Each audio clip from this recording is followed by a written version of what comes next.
The West is on heightened alert to cyber attacks from Russia. But while it is part of the war-fighting domain, cyber attacks don't win wars. That's according to retired General Doron Tamir. He served in the Israel Defense Forces and was a founding member of Israel's National Cyber Directorate. Doron, welcome to the program. Thank you for having me.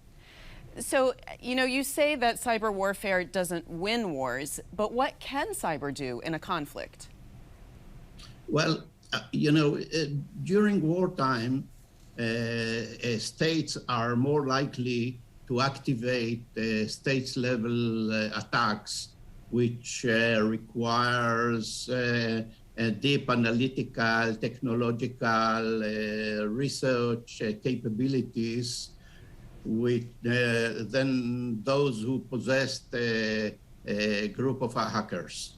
The war in Ukraine demonstrates us that the ability of militaries to conduct ground force maneuverability remains a very influential factor to deciding outcome of war.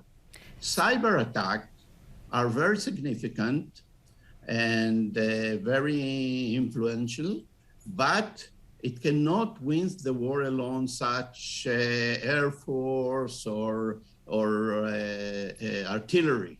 It's very supportive, the main effort, but it cannot stand alone. So what would you please say make the best cyber targets during a conflict? Well, there are a few circles of targets of cybersecurity. When we're talking in a wartime, so the influence of the battlefield, and then the influence of the outer circle, which is the critical infrastructure of the opponents of the other side, which means the electricity, the power plant of water power plants, communication, etc. So let me ask you, sorry to cut you off, but let me ask you about those communication networks during a conflict, because you say that, a combatant disrupts that communication network. It also degrades their ability to eavesdrop and monitor their adversaries' communications. Explain that. Yeah, well, it's always a dilemma. When you want to jam the other side, communication, it means that you are not listening.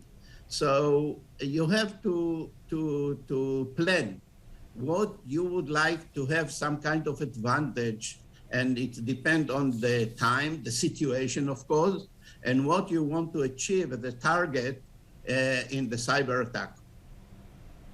I wonder what military lessons that you're drawing from the war in Ukraine. Well, many till now, but we don't know now the all full information, not about the maneuverabilities of the forces there. And still, I think the Russian now stuck in a kind of attrition war, which is not good for nobody. Nobody wins attrition war. And according to, I will say that even in 2022, boots on the ground decides what is who wins the battle conflicts.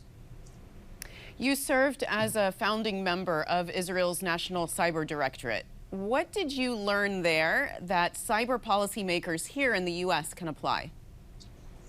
Well, first I have to say that, in the beginning and till now, the relationship between the American administration and the Prime Minister office in Israel, which the INCD belong to, are very, very, very strong, and we are looking eye on eye on the same challenges to find out what kind of technological development we have to both to establish and to require for the future.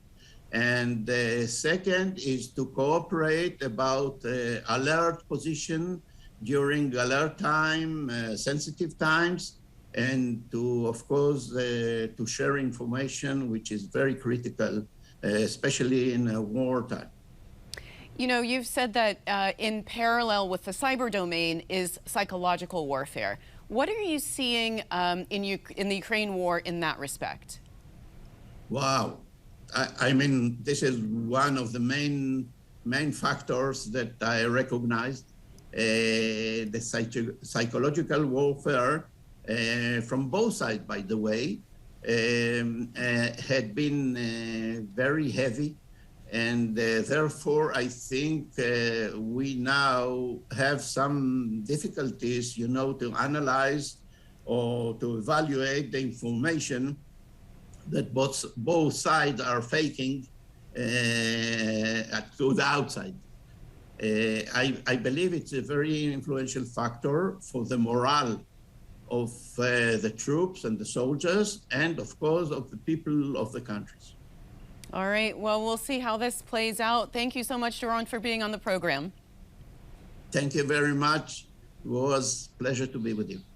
Thanks for watching. If you enjoyed the video, give it a thumbs up and subscribe to our channel so you don't miss out on any future Government Matters interviews.